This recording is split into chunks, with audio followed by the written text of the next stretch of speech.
E aí pessoal da NET, que é o Felipe de novo no canal Mundo Seiya. Bom pessoal, hoje a gente vai fazer a análise do capítulo 42 de Saint Seiya Hades Darkwing. Foi um capítulo bonito, um capítulo poético, mas também um capítulo que distorceu boa parte da essência dos personagens de Saint Seiya.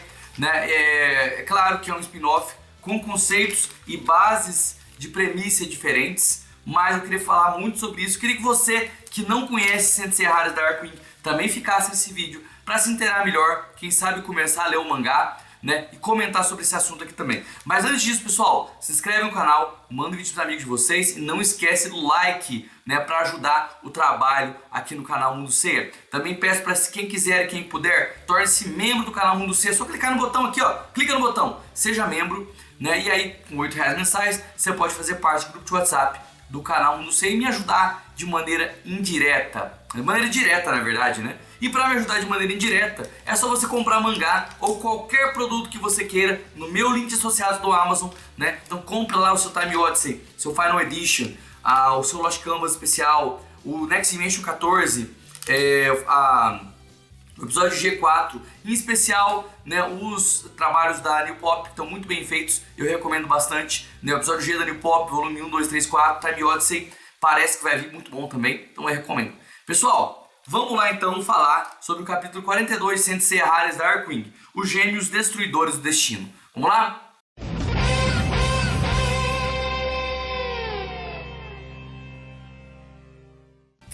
Gente, vamos lembrar o seguinte, A gente está no final da luta do Shoichiro de Wyvern contra o Demiurgo, o Yadabaoth. E aí, gente, tem que lembrar o seguinte, que eu reclamei bastante e continuo reclamando que o mangá ele mexeu nos níveis de poder absurdamente ao fazer um espectro que não treinou, obviamente, porque o espectro recebe o poder de Hades, é um poder fixo, conseguir derrotar um deus, sendo que o espectro ele tem um poder meio fixo ali, Esse é um conceito do clássico, e quando você coloca um personagem, uma classe que vem do clássico, e a explicação de como que existe o poder dele vem do clássico, obviamente que a nossa referência ao que esse personagem pode fazer, ao que essa classe de personagem pode fazer, vai vir do clássico também, a não ser que você apresente um novo conceito, e não foi apresentado, E aí o que aconteceu? Ao derrotar o Yadabaoth, nós temos uma conversa interna entre o Cavaleiro de Gêmeos, qual o Yadabaoth tinha possuído, e o próprio Yadabaoth, Então o que o Cavaleiro de Gêmeos diz? Ele diz que no fundo ele aceitou o Yadabaoth no corpo dele, de maneira que a Catleia, ele achava que a Catleia, que é quem tem Athena no corpo, no caso, e eu falei certo para esse spin-off, quem tem Athena no corpo, já eu vou falar sobre isso, para que a Catleia pudesse ser libertada, O Yadabaoth, ele inclusive diz que o Sojiro vai sim alcançar um nível divino,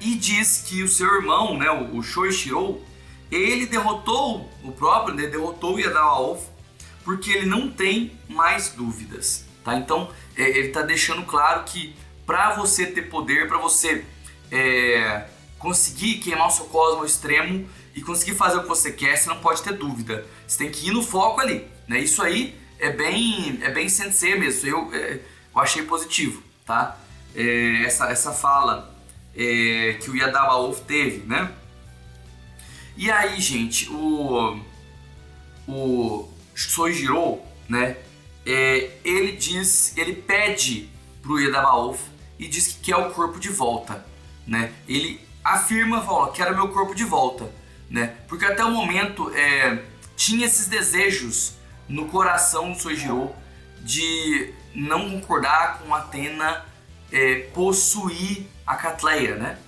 E foi por conta desses desejos que o Yadabaoth conseguiu possuir o Sojiro. E agora o Sojiro meio que muda de ideia e fala, quero meu corpo de volta. E ele vai falar, Sojiro de Gêmeos, vai falar por que ele quer o corpo de volta, e aí que a gente vai discutir, Então, ele meio que fala que todos os deuses estão errados, né? Ele sabe que Atena ama demais a Terra, mas ele coloca os deuses todos no mesmo balaio. Ele defende o ser humano acima dos deuses.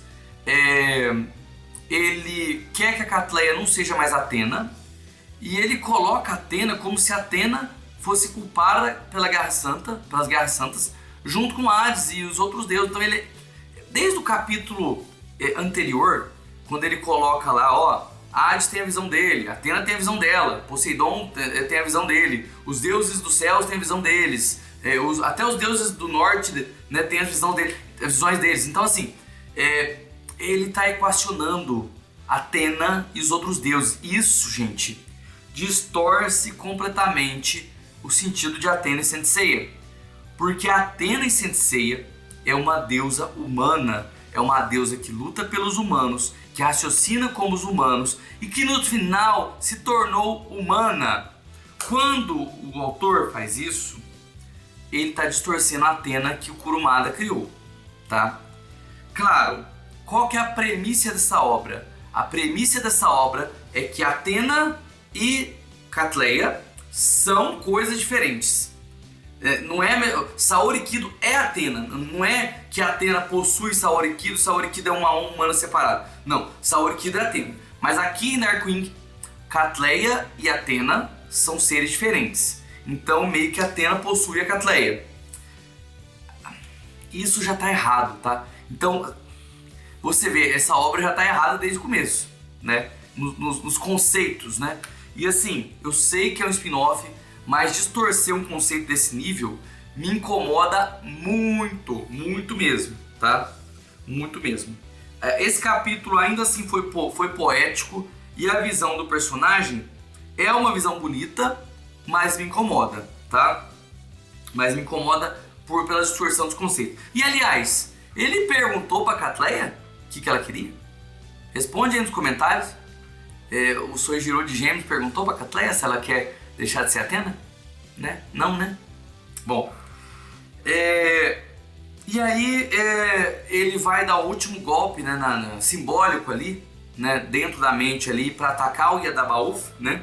E o Yadabaoth diz: você não está destruindo a mim, né? Na verdade, o que você está destruindo são as ataduras do destino, né? Então o Cavaleiro de Gêmeos dá o último golpe e destrói as ataduras do destino, né? E diz que vai trilhar o seu próprio caminho. Em certo momento do capítulo ele diz que vai derrotar qualquer um que se torne inimigo dele, né? Que impeça ele de dar uma vida boa para Catleia fora dessa vida de Atena, né? E que vai enfrentar até Atena se for preciso para isso, né? Nesse momento, né, uma estrela cadente é vista passando por todo mundo, né? No Japão, né? E até o santuário na Grécia, né? A estrela cadente passa, dando a entender que é o Soijiro. Na verdade, eu não tive certeza disso. Podem escrever aqui se vocês concordarem ou não comigo, né? E a gente tem uma última cena no hospital. Depois de toda essa conversa entre o Yadabaoth e o Soijiro de Gêmeos, dentro da cabeça do Soijiro de Gêmeos, né?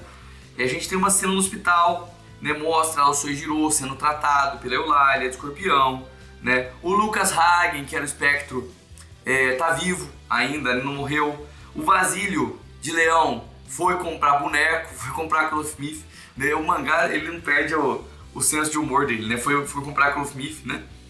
E o Soijiro tá confuso, gente, porque ele sabe o seguinte: tá, vou tirar a Atena do santuário, o santuário inteiro vai virar meu inimigo, né? E nesse momento, Hades também pode atacar a Atena.